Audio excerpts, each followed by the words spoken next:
किचनमा। आज मैले यहाँहरुको लागि शुद्ध शाकाहारी लसुन प्याज नहालेको मटर पनिरको तरकारी बनाउने रेसिपी लिएर आएको छु र मैले यसको लागि सामग्रीहरु पनि रेडी गरिसकेको छु। मैले चाहिँ यहाँ 2टा टमाटर, एउटा हरियो खोर्सानी, सानो टुक्रा अदुवा, 8-9 वटा काजुलाई पिसेर यसरी प्युरी बनाएको छु। यसरी नै हरियो मटरको बोक्रा फालेर मैले निकालेको छु। यो 100 ग्राम भएको छ। मैले यहाँ 250 ग्राम पनिर लिएको छु। यसरी 4 पाटे गरेर मैले काटेको छु। अब मैले यसमा तेलमा हल्का रातो गरेर भुटेर निकाल्छु।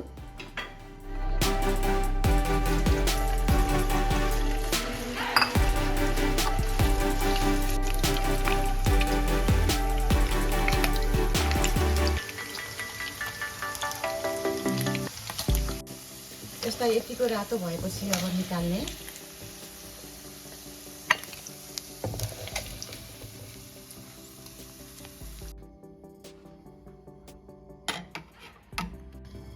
मैले पनिर तारेकै तेल युज गर्न आँटेको छु। अब म यसमा तेजपात, ल्वाङ, दालचिनी फुराउँदै छु। 2टा ल्वाङ, अलि सानो टुक्रा प्लेट छ, दालचिनी र 2टा तेजपात छ र हाफ टीस्पुन मैले जिरालाई पनि फुराउँदै छु। यो रातो रातो भएपछि ग्यासलाई अलिक सानो पारेर यसमा मैले 1 टीस्पुन धनिया, 1 टीस्पुन जीरा, हाफ टीस्पुन काश्मीरी मिर्च पाउडर, हाफ टीस्पुन बेसार राखेर चलाइदिन्छु। यतिखेर ग्यासलाई चाहिँ एकदमै सानो पार्नुपर्छ, नभए मसला डढ्छ।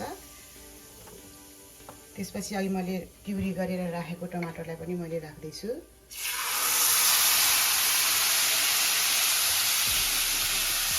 यसलाई राम्रोसँगले पकाउनु पर्छ।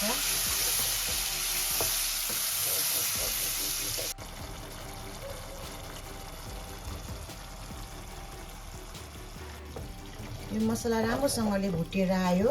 अब यति भएपछि मैले यसमा 2 टेबलस्पुन दहीलाई राख्दै छु। यसले एकदमै राम्रो स्वाद ल्याउँछ, मिठो बनाउँछ। अब यसलाई चाहिँ दही राखेपछि एकैछिन यसरी चलाउनु पर्छ। हिट चाहिँ एकदम लो बनाउनु पर्छ यतिखेर पनि, नभए दही फाट्छ फेरि।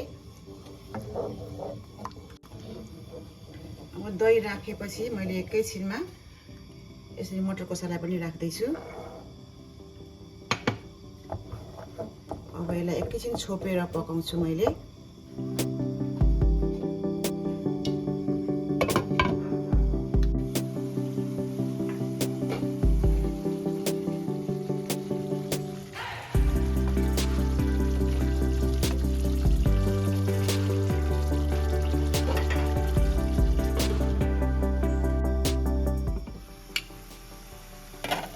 यसलाई मैले बिचबिचमा चलाउँदै पनि गरेँ।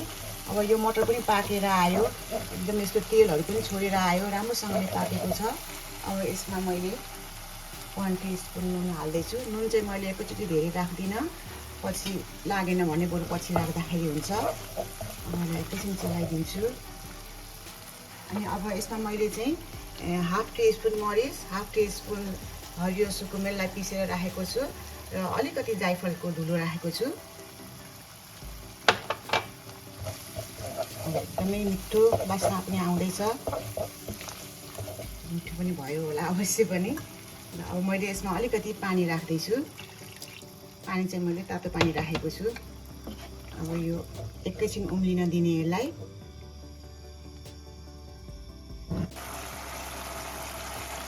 यसरी उम्लेर आयो। अब म यसमा पनिर राख्दैछु।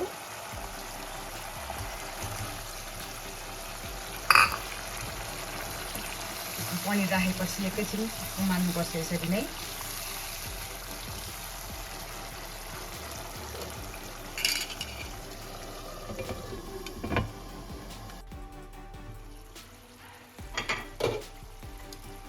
यहाँले देखि नै रहनु भएको छ, लसुन प्याज नहालिकन पकाएको तरकारी पनि कस्तो राम्रो लपक्क भएर आएको छ। सबै कस्तो कलर पनि कस्तो राम्रो देखिएको छ।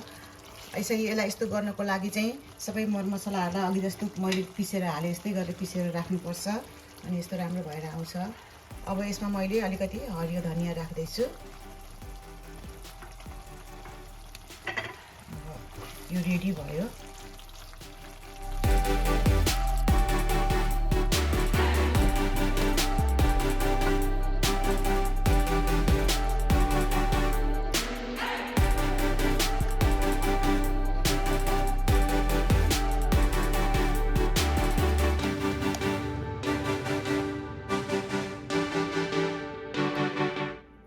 यसै शुद्ध शाकाहारी तरकारी हामीले घरमै राम्रोसँगले बनाउन सकिन्छ र यसमा लसुन प्याज नहालेको भएर यसलाई शुद्ध मानिन्छ र यो पूजा आजामा व्रत बसेको बेलामा श्राद्धमा खाना एकदमै राम्रो हुन्छ र अरू बेला पनि खाँदाखेरि एकदमै मिठो हुन्छ।